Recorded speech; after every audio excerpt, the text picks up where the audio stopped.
जरा जाडी झाली आहेस ग. एवढी का बारीक झाली आहेस? काही खातेस की नाहीस? पिंपल्स पण आलेत तुझ्या फेसवर. थोडी काळी पण दिसतेस. खराब का झाली आहेस एवढी? अशा अनेक कॉमेंट्स तुम्ही कुठल्या सणासमारंभाला गेल्यावर किंवा कुठल्या कार्यक्रमाला गेल्यावर, लग्न कार्याला गेल्यावर तुम्ही सुद्धा ऐकल्या असतीलच, हो ना? मीही ऐकल्यात.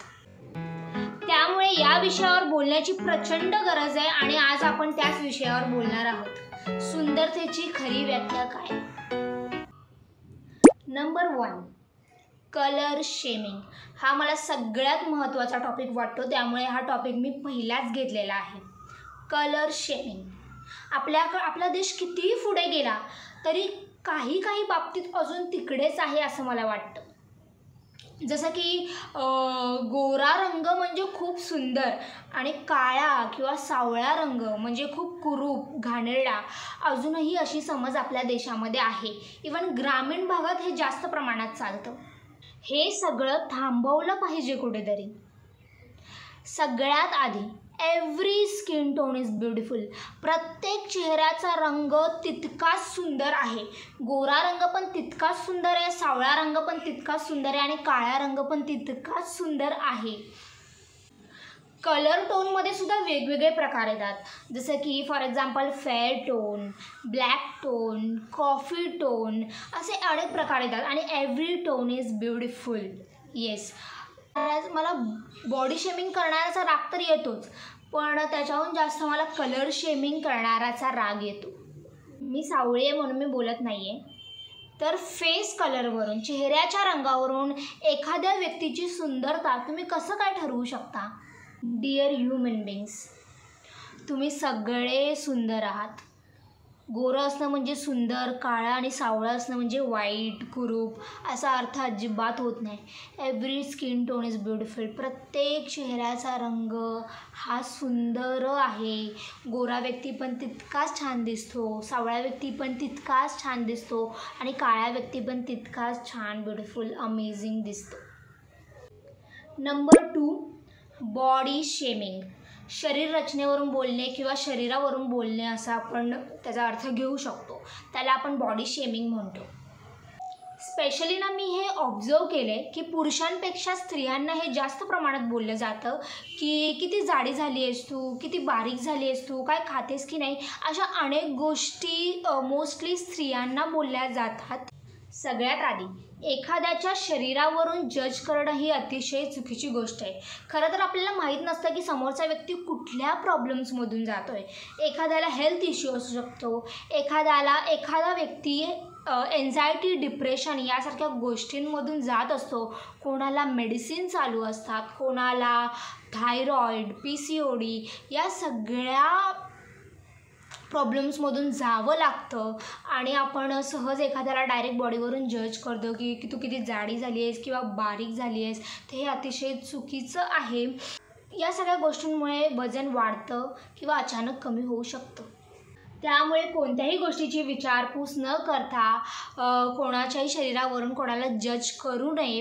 आणि इथून पुढे तुम्ही कुठल्याही कार्यक्रमाला, सण समारंभाला, लग्न कार्याला जाल तेव्हा तू खूप बारीक झाली आहेस, जाडी झाली आहेस, खराब झाली आहेस, ह्या सगळ्या निगेटिव्ह गोष्टी न बोलता की तू खूप छान दिसत आहेस किंवा कशी आहेस, सध्या तू लाईफमध्ये काय करतेस, या पॉझिटिव्ह गोष्टी विचारा, जेणेकरून त्या समोरच्या व्यक्तीला पण छान वाटेल आणि तुम्हालाही छान वाटेल.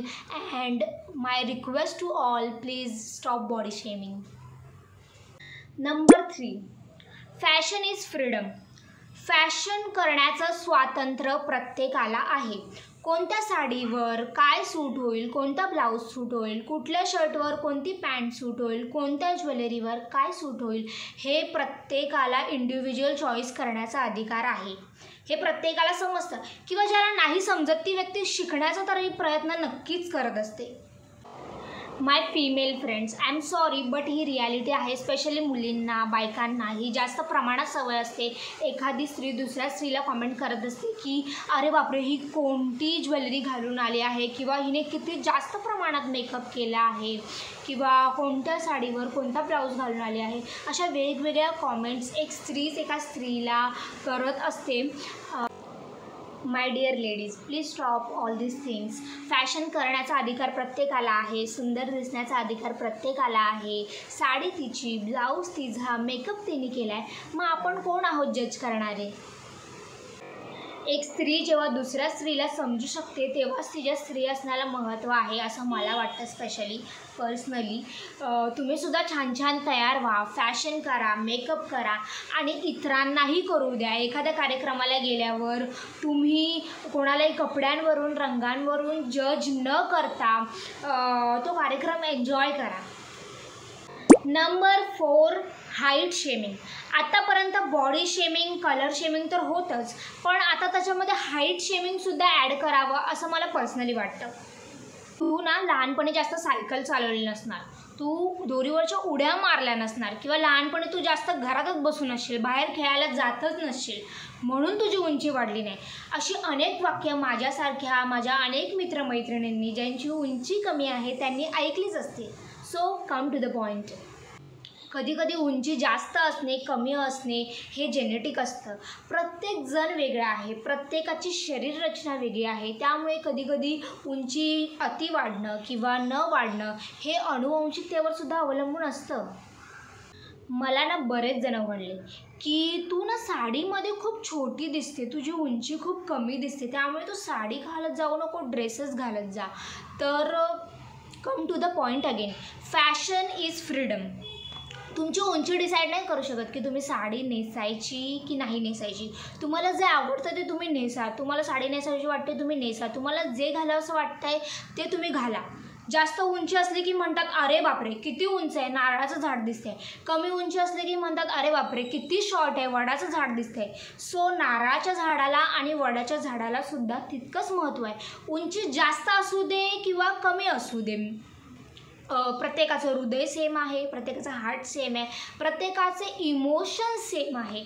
मग प्रॉब्लेम काय आहे? Stop height shaming also.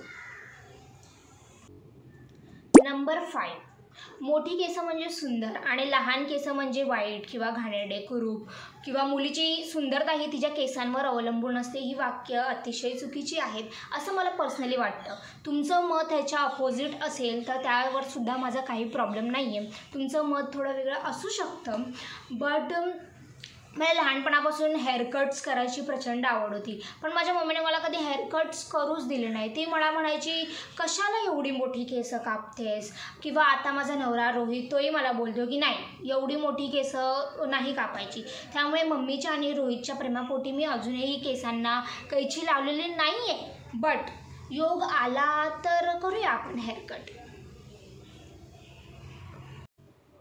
त्यामुळे हा सुद्धा गैरसमज आपण आता थांबवला पाहिजे की हेअर्स लॉंग असेल तरच मुलगी सुंदर दिसते. तर असं काही नाही आहे. ओके, हेअर लॉंग असू दे, शॉर्ट असू दे किंवा हेअर्स नसू दे तरीसुद्धा मुलगी सुंदरच दिसते. Thank you so much. तुम्ही माझा व्हिडिओ तुमचा वेळ काढून शेवटपर्यंत बघितला त्यासाठी. त्यामुळे सुंदरता म्हणजे नक्की काय किंवा सुंदरतेची व्याख्या काय हे तुम्हाला 50 to 80% तरी माझ्या व्हिडिओजमधून समजलं असेल. त्यामुळे चॅनलला लाईक